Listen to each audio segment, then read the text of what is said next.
All right, man. Well, you know the drill. What's one thing that made you happy this week? Abby and I were having this conversation. We were watching a show called Parenthood, Okay. and I had this realization that there's a family that's portrayed in there, and they have a daughter that's kind of like getting junior year to senior year and going through life changes and all that kind of stuff. And it was like a happy, sad moment where I was like, in the past, if I've watched this show, I've more identified with maybe the younger girl and maybe what she's going through. And now, fast forward another decade, I have a daughter who's 6. In another decade, she's going to be in this girl's same. And I feel much closer in relation to how the parents are treating the situations, that they're portraying and stuff. So it was like a happy, sad moment where I was just kind of like, yeah, she's growing up. And I'm going to have to let her go a little bit at some point, Oh my but God. that's sad too. I'm like, Jesse, how old is Pearl? She's 6, Oh my! I'm just saying. You're already having that. I know. You're gonna be distraught I when know. she goes to her I'll first. just be bawling. I'll be like, oh my gosh, you're going to prom. Oh my gosh, you'll be, oh. Not even prom. When she becomes a teenager, you're gonna be a wreck. I will be. I'll be over there bawling. Yeah, what made you happy this week, Kev? A few things, but I think the most recent one that's top of mind today was I was on the Today Show this past week, and just the last episode we discussed one of my favorite shows, Righteous Gemstones. Oh, yeah. Walk into the studio Oh, and yeah. right there, and he's on the TV. So the way it is, like backstage, is like they've got like different sets on different floors, right? Yeah. So we're sitting down there on the floor, of, the main floor where they do all the food segments, right? Yeah. And I walk out there, and so they got the little the monitor up there, and I was like, oh my God, is that the guy from Righteous Gemstones? And they're like, yeah. And I said, if he comes into the studio, I may fan out. And they're like, oh, well, he's up there on the top floor right now. Uh-huh. Man, he comes down there. I'm in mid-sentence with them, about to go into the food segment, and I said, take my phone right now. Right? And they just laugh because I'm like ear to ear grinning, like, oh my God, I can't believe it. Yeah. And he was so nice, Adam awesome. Devine. Yeah. And it was just nice to see somebody that I watch on television. And then the same thing happened too with Chris Paul. Yeah. Chris Paul was there too. No way. Yes. And I couldn't, everybody was around. I was like, dang it. And I'm sitting there trying to do like a little slide. Oh, what selfie, a day. Yeah. So, Dang. yeah, it was just a great day of people that I like admire, seeing them in the Kevin studio. met Kelvin. The handshake emoji. He didn't get it when I said my name is Kevin. Too. He's like, yeah, great. okay, Come yeah. take this photo. oh, quick. But he's a really, really nice guy, though. That's awesome, man. And Chris Paul looks the exact same. I don't know. He and Gabrielle Union are drinking from the same, like fountain of youth, because the dude just looks like he could still go and play ball tomorrow, right? Yeah. So that was nice. Okay, all right, moving on. Wellness in the news. What you got for us? So there's a lot going on, but the crazy thing, I monitor the news and do this like daily, but there have just been an abundance of articles about mental health. Yeah. Like almost every other article is about the mind. So I picked some of those, but I also wanted to go over just the others that aren't about, like mental health. But one of the ones that caught my eye was that the AMA, American Mental Association, they are encouraging doctors to do away with BMI. To do away with using that as an accurate measure to know if someone is healthy or not. Now, as someone who's been in this space for a long time, this is something that I think a lot of people in fitness have been saying, just because technically, if we use the BMI, which is based off of just like the body mass index and whatnot, and the percentage of fat, that you could possibly calculate, it's just an easy measure to do.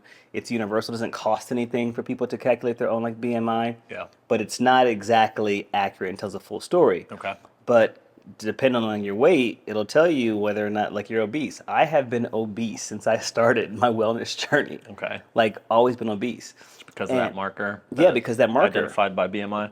Absolutely. Yeah. And also just a couple other things too. Just like when you look at health and wellness, which I'm going to get into a little bit later on with my rant for today. But when you look at what it means and what they portray to be healthy and well, it doesn't necessarily look like the average person. It looks like the supermodel, the super, Yeah. like fit dude Yeah. and whatnot. And so BMI has always been something that like, all right, she's been like elusive, but now they're saying that that's not a good portrayal of it, just Okay. because some people are just built differently. Some people have a little bit more fat in some areas, but it doesn't necessarily make them unhealthy, Yeah. which I think is really good, good. especially Yeah. from a racial ethnic standpoint, just because some of us are larger bodied. But that doesn't mean that we've got health issues. No, we're just larger bodied individuals. Yeah. A little bit more like like junk in the trunk. Yeah. But I mean, we got heart disease though. So they were saying to look at things like visceral fat, which is the fat around the abdomen area, Yeah. and other things. Now, the only challenge to that is that yes, they're right. That's a better. These are other better forms to mark if someone's healthy or not, but it's a little bit more prohibitive because you've got to be able to afford like a test or go into some place. Yeah. Is there a better system that they're trying to come up to indicate that, or is it just like just looking holistically at your diet and kind of where you're at with markers overall with like blood pressure and all that kind of stuff? Absolutely. Yeah. They're looking, so not just to take into like a BMI. I think Yeah. doctors have used that because it is a good, just like, all right, it gets us in the ballpark. It's too general though. Gets us in the state, Yeah. but doesn't get you in the Texas Stadium, which you have to know like the city and the Yeah. places where to go, right? Yep. So That's good though, because it takes us back to like our conversation with Dr. Ahmad and saying like, you have to understand where people are at from the beginning. Like you Yeah. said, like, okay, what's their body type look like normally, culturally? right. What do they deal with on a daily basis? Start from there. That can give us our baseline, not some unattainable BMI marker, like you said for yourself. Like I have been obese, and the crazy thing is it's so funny. This article came out, and just last week I got a DEXA scan, which is like a full body scan to do Yeah. your body fat, and it hits these rays, so it's really really accurate. I thought my BMI, because of this marker, was going to be super high. I thought it was going to be around 20% body fat, things like that. Man, I got an A+ for my body scan. Nice. And they showed the visceral fat. They're like, you have very, very little like visceral fat. You're actually really healthy. They get like literally is an A+, and they showed all the places cool, of though. fat that I had, and I just Yeah. was, and I would have never guessed that. I would have never done that, and this goes into my rant a little bit, but we looking at health and wellness through a different lens, Yeah. which is really important. But this, I think, is a step in the right direction. Yeah, Next thing, have you heard of doom scrolling? I think so. Okay. Like you're kind of mindlessly scrolling. Uh-huh. Is that what this is? Doom scrolling, or is it something different? No. You are habitually scrolling the internet, scrolling social media for negative information, for negative news and whatnot. Oh, okay. It's kind of like, like you are addicted to that. Yeah, you're looking for something. Yeah. Yeah. And they said there was a big rise during COVID when people are at home and they're looking at all these things, and the news. I mean, CNN was looking like it was like a countdown to doomsday with like the body counts on the side of the screen and everything. And so Yep. I think that they saw an increase in that, but I think people have always just been addicted to Yeah. negative information. Yeah. And so they're talking about the rise of this in social media and the way that it contributes to it. It got me thinking about the conversation with Dr. Pepito that we had about social media and the dangers of it, Yeah. and how anxiety basically fuels engagement for these platforms because it preys on something, it capitalizes on something that I think that we all kind of do. Yeah. Or maybe we're all like instinctively designed to do, which is to be skeptical about things. Yeah. And the fear of us being skeptical is how we've survived all of these years. Yeah. And everybody's afraid of something. Yeah. And so, yeah, it's like, I'm sure you can find a news outlet or a social media page that's going to only make those fears grow. You know what I mean? Like, only make your worries that much more real and apparent. Yeah. It's all right there in front of you, especially if doom scrolling's a thing. Like, Do you kind of think that sometimes we just make up words for terms for stuff that we've been doing this already? Like, is it really a new thing? Because I used to hear the same argument back in the day before social media, even now, but like local news. They're like, man, it's always negative. there's always some scare at the end. Yeah. But That's how it's always been. negative news also gets people tuned in. Yeah. So I don't know how to remedy that. So they were giving some suggestions in this article. It's on Good Housekeeping if you want to check it out, y'all. They said to use a timer 20 minutes in the morning, maybe 30 minutes in the evening, not too close to bedtime. Yeah. You can just catch up on the news then, Yeah. and then put your phone down That's good. after those. So just kind of making a lot of those like restraints. Yeah. You can use an app for that. There are a lot of apps that are designed to limit your use on social media and certain ones. Yeah. I remember a long time ago, I used to try that with Instagram, and I would limit it myself to like 2 hours a day, Yeah. and it would stop it. Yeah. And that was really interesting. I mean, I had to stop doing that just because there are certain times I would post and I'm like, Yeah. oh crap, I got to go back and Yeah, respond change to the stuff. settings Yeah, again, like I yeah. have to respond, It's you a little know? bit different. Yeah. Yeah. Yeah. And I mean, I got a pro tip for everyone out there listening. If they don't know about, there's an app called All Sides, Okay. and all it does is post, like if there's a hot button topic that comes up in the news, All Sides will populate with like 3 or 4 different articles on the same topic, but then under each article it shows where it falls on the political spectrum. So you can see that one's leaning far right, one's leaning far left, and one's more centered. You can read all 3 articles and kind of deduce for yourself what's actually going on here. Yeah. And get kind of outside of like, because the language used is always going to combat with the Yeah. other side, you know? Yeah. And so then you can actually form a bit of more of an opinion on there.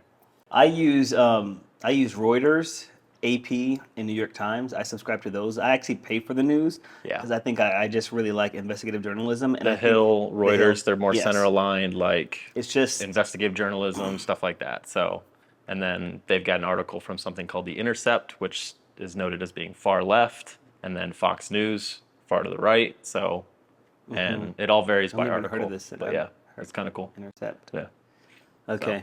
They just populate stuff. All sides. And it's all what you'd see being talked about on your Yeah. major news platform, but it's just categorizing them for you real quick. You already know it, but to be able to read an article from the different places all in the same space is kind of nice. Have you heard of food noise? No. So, food noise, whenever I hear stuff like this, I hear Dave Chappelle in the back of my mind saying, they make up terms to win argument. People make up terms to win arguments. So, and I'm not laughing at this particular for people, but I just think it's funny, like, yo, what is this? So, food noise is something, it's been making its way around TikTok. And I want to get this right, but you ever driven by like a fast food joint and be like, man, that sounds really good. I really want to go and do that. And that urge and that craving gets louder and louder. And so Okay. you can't really ignore that. Yeah. So that's basically kind of what food noise is. Yeah. That you're thinking about food all the time. Yeah. And so they were saying that there's these that weight loss drugs like Ozempic and Wegovy, Wegovy, Okay.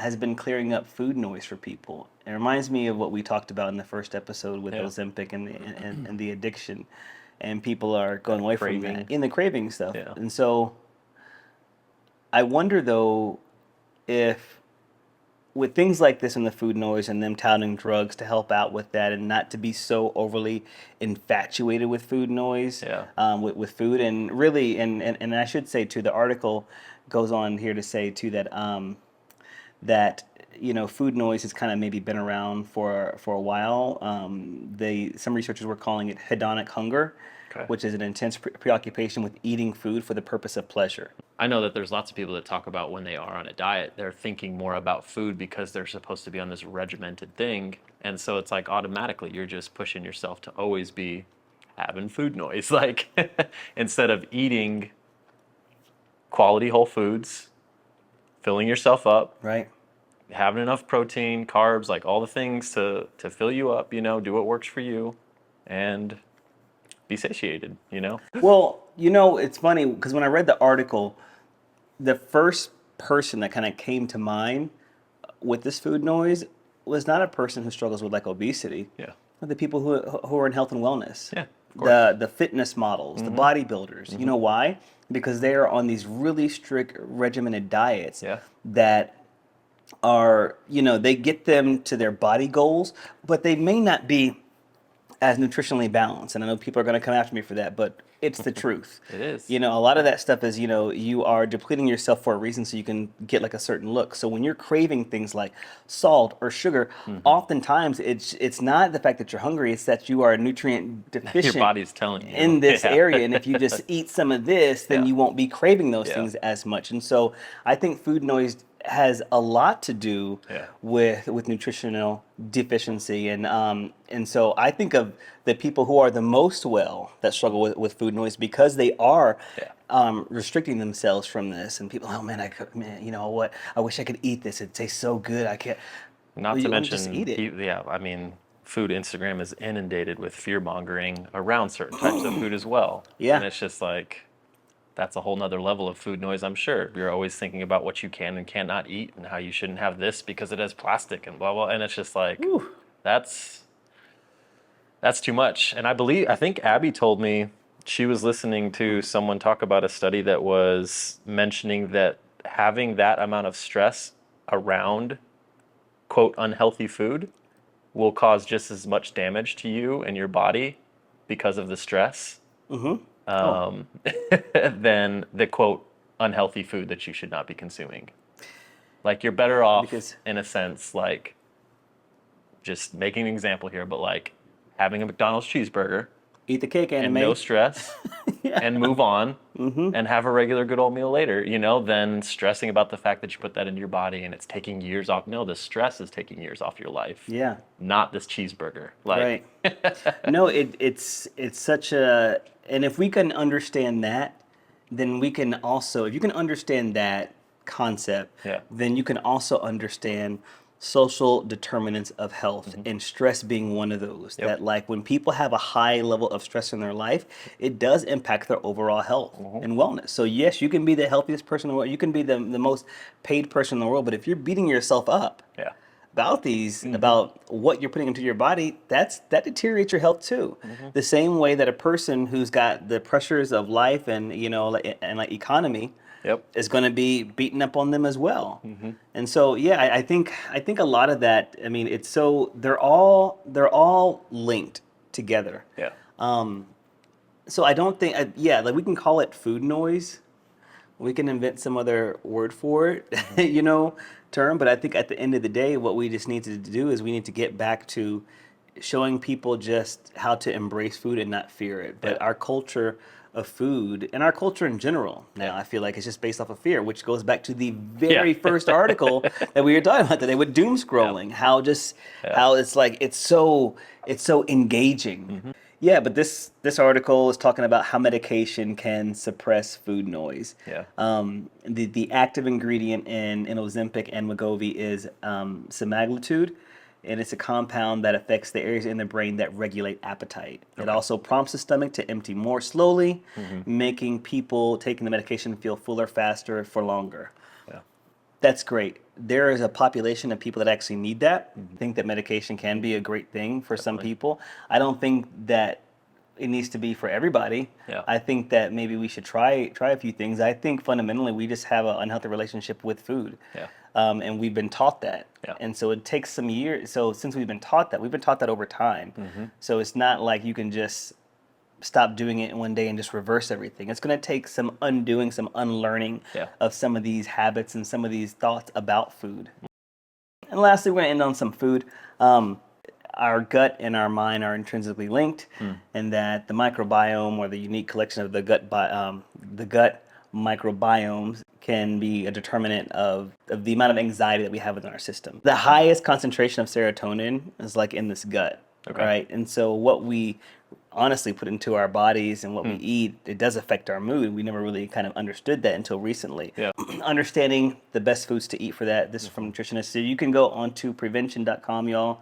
They listing out some of the best foods, and I'm just going to go over the top 5 here, which I feel like we've all just done. So prebiotic fiber. So veggies are really high in that. So leafy greens, asparagus, stinky pea, garlic, onions, mushrooms, and apples are really good. Okay. Berries, which tons of stuff that we have on the app and also on the website. because they've got a high concentration of anthocyanin, Okay. which is an antioxidant that helps to reduce anxiety. And it supports the brain health by fighting off oxidative stress, which Yeah. there are supplements for that too. Yeah. So instead of just popping a pill, you can pop some berries. There you go. Look at that. Omega-3 fatty acids. So you already know the top one over here from me is going to be salmon. Let's go. Salmon. And then nuts and seeds for the omega-3s. Spices are really good. So it pays, Jesse, to flavor your food. Not to say that you don't do that already, because I know your wife can cook, but other That people. actually reminded me of think of my rant for today. Oh, okay. I can't wait to hear this one now. So spices like turmeric, they say, cinnamon, saffron if it's a payday for you, some rosemary and ginger, which I really love those suggestions because they're such fragrant and colorful Good, too. spices, and they add a lot to a dish, just a little bit. But just imagine seasoning being something that you're actually putting vitamins into your body. Yeah. That's amazing. It's a great way to think about it. Yeah. And then fermented foods, probably like my least favorite because I don't like fermented stuff at all. I hate, I don't like vinegar. So, but people love it. Sauerkraut, kimchi. I mean, everyone loves kimchi except for Cool Kev. Yeah. Kefir, Oh, I didn't know that miso was fermented. I can do some miso. That miso paste and no stuff. idea. Yeah. Okay. All right. Yeah, miso There you go. and plain yogurts. It's a staple. Yeah, those are really good. So load up on those if you want to catch up on this or you want to read some more in depth. This was an article by Uma Naidu. She's a medical doctor out of Harvard, and it's on prevention.com. Oh, nice. So that wraps up this week's Health in the News. Good stuff, Kev.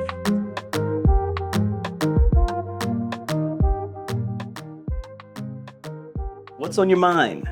It's on my mind. I'm gonna let you go Should this first. be my rant or? Yeah, this is So what's on your mind can be a rant. It could be a question. Okay. And also, if you are a listener and you want us to read something aloud to discuss, Yeah. we are happy to do that. Just send us an email at fitmencook@gmail.com, and we may read your letter aloud and discuss it here. That's right.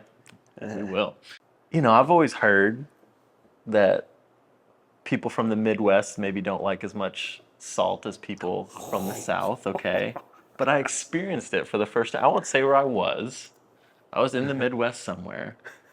And this is a work trip. It's traveling. I've never been to that part of the U.S. And I'm driving around like, okay, well, I need to find something to eat. And there wasn't a whole lot around. But I found a place called Qdoba, which they have around here. It's kind of like Chipotle. Yeah, Qdoba. Yeah. Okay. Yeah.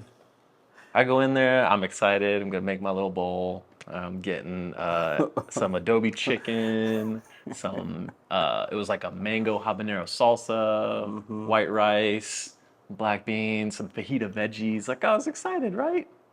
Kev, I took a bite and I was like, why does everything in this bowl taste the same?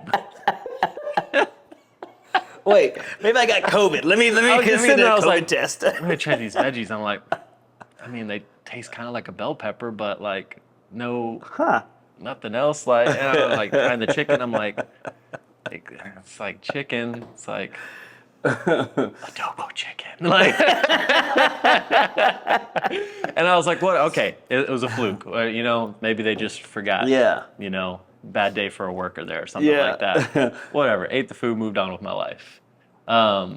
Thinking about that 2 days later, I'm like, okay, well, I'm just going to make sure I go to a place that, like, it wouldn't be possible for that to happen, right? Like, so I find a Buffalo Wild Wings. Oh, heck yeah. I'm excited. I'm going to go get me, 10, 15 wings, a couple different flavors, right? I get, like, lemon pepper and an Asian zing.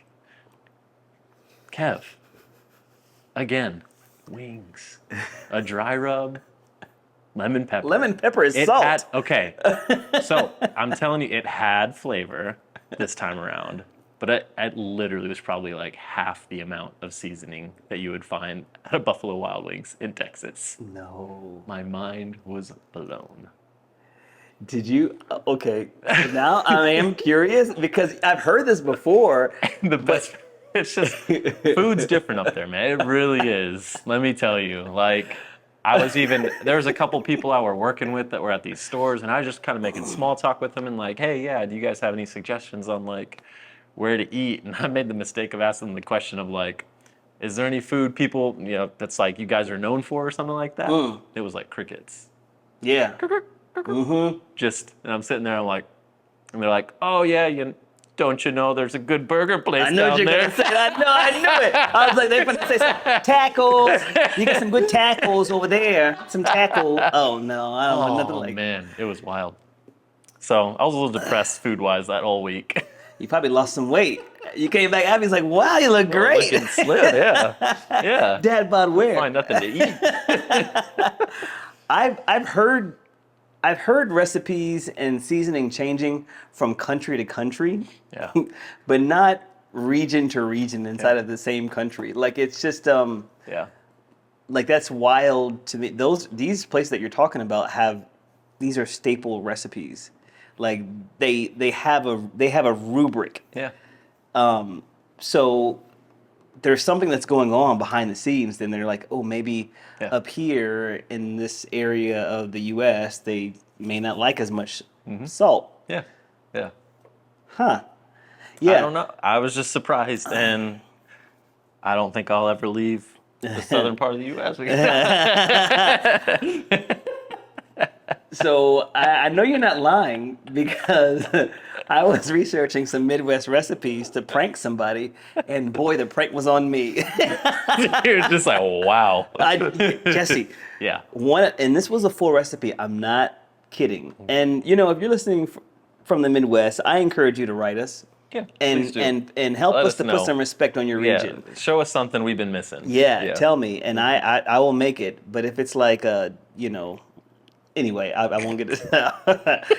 But this recipe was for drunken wieners. You know those little those little tiny ones, the little gosh. sausages. Uh-huh. Put them into a crock pot. Vienna sausages. No, Those little not things? Vienna, because Vienna is too salty, and I love Vienna. So that's way too much. too That's way too much for that region. We need I the can tell you. plain version. Yeah, but this is small, those little wiener sausages, not the Vienna kind, but just the small ones, right?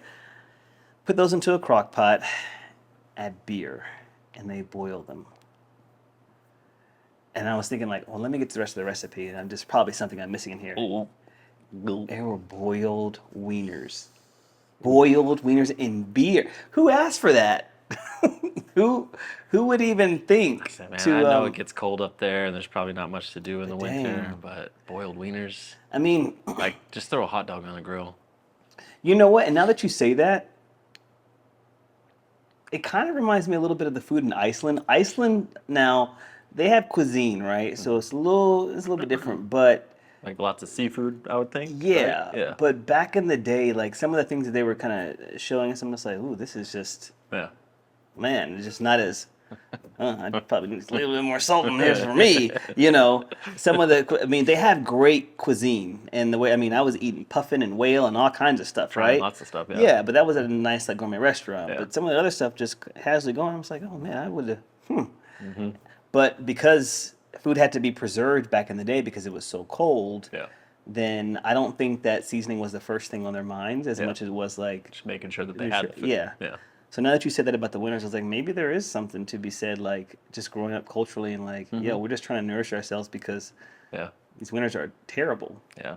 I also learned something funny about up there is that they don't call winter winter. What do they call it? Like, Hard water season. okay. Stop making up words to win arguments. Oh yeah. Do they still put on their hard winter boots? Hard water's coming Hard water up. boots. Okay. Yeah. That's yeah. We don't. Yeah, I got to experience a Yeah. different culture Yeah. this week. So yeah. So what do we call summers here? We call it dry water season. I don't even know. Just hell. Yeah. Hades. That's what Every year we know it's coming, and every year we are we just call it hard water season. Huh. yeah. Thank you for validating that. And again, for people who are listening from the Midwest, if you want to prove us wrong, I Please would do. welcome Please do. you to prove us wrong. Send us a recipe. I'll make it.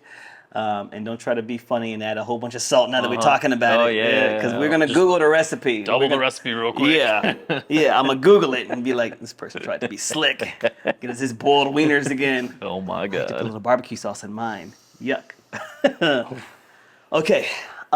So my rant and what's been on my mind has been something that like it was precipitated by an interview that I did recently, and I shocked myself with the way that I answered it, just because it was such a quick reaction to it. It was built out of frustration, but it was actually the truth. And so they asked me in this interview. They said, "Hey, Kev, do you think it is too expensive to eat healthy?" And I don't know, I was just so frustrated by that question. I said, I think it's too expensive to eat what is considered to be healthy. Good answer. And it just kind of, I'm like, yeah, that's this issue like all along. I don't know about y'all, but as someone who's been in this space for about 10 years now, watching the discussions about health and wellness and diet culture has just been really interesting to me.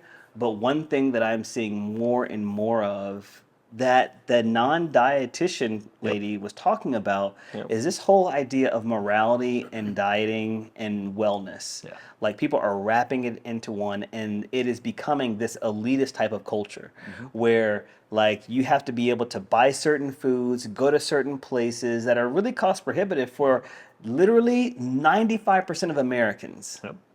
To go and sustain a healthy diet, you've got to be eating over here, and everything in those stores is actually junk. Yep. And it's not good for you.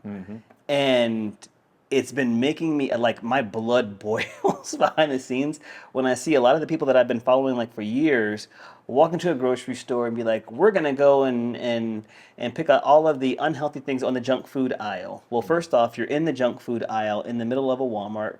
You don't even shop there. Yep. So let's just start with that premise. You're going to a junk food aisle to pick out junk food. Good for you. Congrats. You're Yeah. so smart. It doesn't even make sense. Also, junk food's there for a reason. Yep. No one's saying they're eating this as a balanced diet. Now, some people do. We're not talking about those people, though. Yeah. Junk food exists for a reason. People want to have the little pleasurable bites and whatnot. And I would say, hey, if you want that, go ahead and get it. Eating that for every single meal, I'm going to tell you no. Yep. But to take these types of videos and that coupled with look what's in this ingredient, look what's over here, look what's over here, and they're sanitizing their diets for stuff that may not even necessarily even affect people's health and wellness like that, just because some study over here was done that, first off, few of them have actually gone down the rabbit hole to find out who's funding that study and where it came from, because when they're crapping on certain industries, I'm pretty sure it's funded by another industry. That's the first thing, you know, and I know that because I've been down some of these rabbit holes. I'm like, well, that's interesting that Kraft paid for this. What do you know? You know? Yeah. So it's this idea, though, that food more and more is becoming healthy food, what is considered to be healthy, is just elitist. Yeah. And working more with these food banks and things like that, I find my job answering questions about like, is this okay to eat? And I'm just like, yes, man, why wouldn't it be? Well, it's not organic. It doesn't have to be organic. Yep. Jesse, don't eat a whole lot of organic foods. I eat what's in my local grocery store, which happens to be Fiesta Food Store, which first let me go ahead and say, yes, it is primarily a Latin American grocery store. Yes, the things are in Spanish, but they're also in English. So it's not you can't come in here and shop. Anyone can come in there and shop because I've seen every single ethnicity in there, right? But people choose not to do that. Why? Because of the perception that it's lower income. Yep. A lot of people that shop there are that, and that because it is in a lower income area and because the food is lower income, it's probably not going to be good for you. But let me just go ahead and tell people, I just got my DEXA scan, and guess what I got? Pretty darn near close to perfect, huh? Got an A+. Eating those same foods from that grocery store, not saying that I can't eat this and that if I want something, I'm going to go ahead and eat it. Yeah. And not trying to beat myself up. And so what's been on my mind is how do we change this culture and discussion around food so that way we can truly show people that wellness belongs to everybody. Yeah.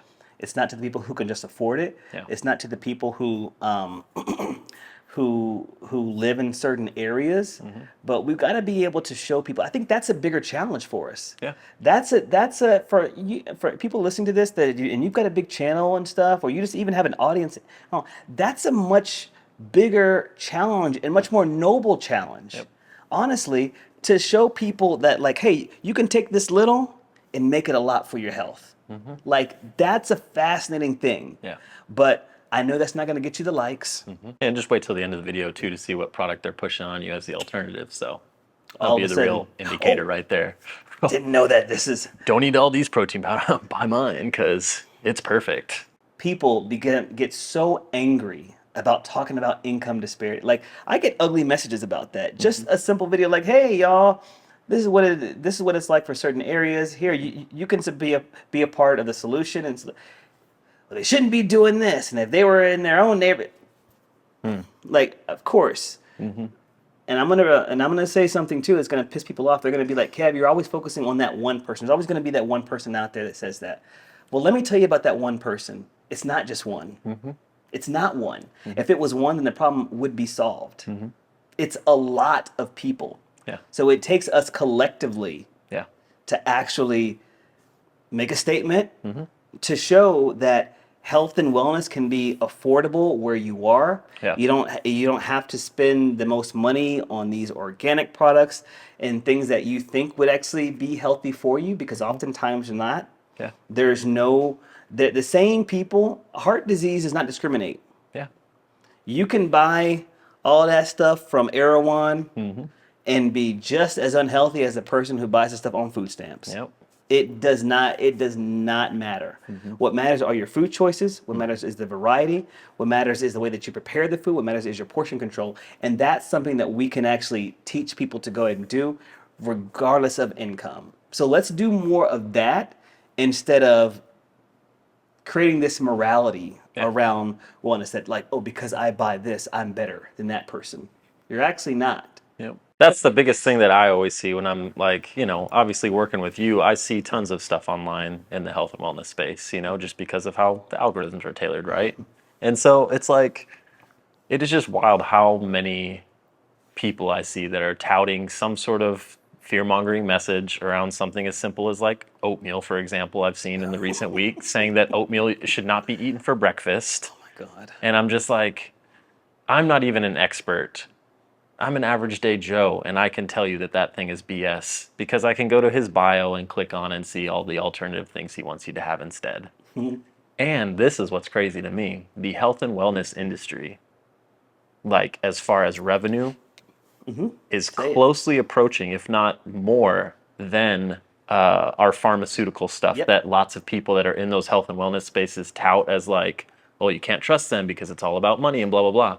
The same thing's happening in social media. Right. And it goes back to that topic that we talked about with like, everybody's scared of something. And it's easy to latch on to like, well, this food industry is too overprocessed and there's all these things and it's killing us. And that's what I'm going to focus on instead of just eating food, enjoying your loved ones, enjoying the time around the table, like taking the time to eat, be mindful about it, right? Like all these things we've talked about are all just such golden pieces of advice for people, And I'm speaking to myself too, because it's so easy to forget about it and just think that like, oh, nope, like I don't have time to cook this meal and all this kind of stuff. Like I got to get this done. But maybe if you take the time to cook, that creative process you're trying to get done at the end of the day will get done that much quicker. Yeah. Because you had time to ruminate and think about processes, like right. Maybe that issue you're having with your wife, you can talk about it over dinner and, like whatever it is, like. It's so much more than that. I'll just say this because I don't want to beat this, but I'm so glad that you're just as passionate about this because I think that's important in the work that we do. Yeah. I want you to feel that same energy, and I think that you have seen a whole lot.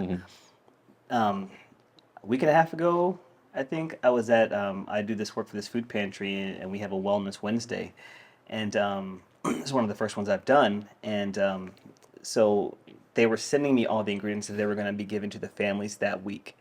So I was tasked with to come up with some recipe ideas, and so I can make them right there in the courtyard for the families and show them. A can of chunk light tuna. That's what they got. They got cans of pasta sauce. They got cans of green beans. And then they have pasta. They had pasta there. And so I went to the store, Fiesta, and showed you can get like a 50-cent onion, bell pepper, and I showed, and then just a little bit of cheese if they have kids. Yeah. And I showed how to make this tomato tuna pasta. The way their faces lit up in that courtyard, just showing that and adding in vegetables, Yeah.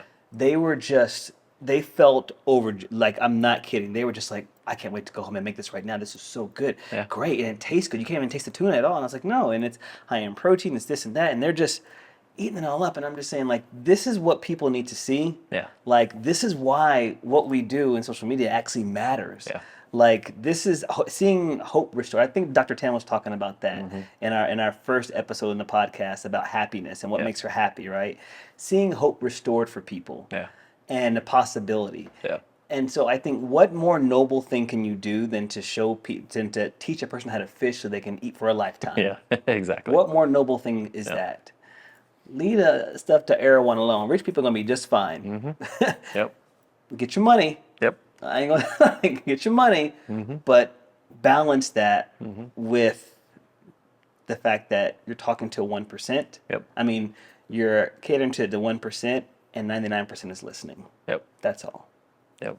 So It's good. that's my rant for today. I love it. Yeah. It needs to be talked about, man. And if you have something on your mind that you'd like for us to discuss, send us an email at fitmencook@gmail.com, and we may read your message aloud and discuss it. That's fitmencook@gmail.com. Now, let's wrap up the show. Final question. How are you? Doing good. Yeah. Had a good weekend just this last weekend with some friends, and just kind of feeling grateful for some of the people that are in my life. So yeah, I think I'm doing good, man. That's good, man. Yeah. How about you? I'm doing good too. One of the biggest things for me is like, it's a bittersweet season for me. Yeah. Making some life-changing decisions, or life-altering, influencing decisions rather. Decided that Texas may not be my permanent home for the immediate future. Yeah. And so putting my house up for sale, because I love my neighborhood, I love my house, I love everything about this. I mean, this is such a quiet neighborhood and such a peaceful place, and right close to Dallas. So selling it, I doubt that I'll ever find anything like this again. Cherish it for what it is. Yeah. The season you were here, man. Yeah, exactly. Yeah. And just learning how to look at that, like, you know what, this is a great season, but I know that I've got to just believe that God has other things in store, and things are kind of falling into place to be able to go and do that. Yeah. I think the stuff that we're doing too, and some of these travel projects, that's just kind of pushing me more and more into a new direction that I didn't think that I would be going into. But I've got to follow my heart, follow my passion, and so taking a step back to not be pushed into things as much as I have been the past. Yeah. I'd say like 5 years. And so that's really affected my mood. Yeah. And my happiness overall. Yeah. And now getting back to what really makes Kevin happy. Yeah.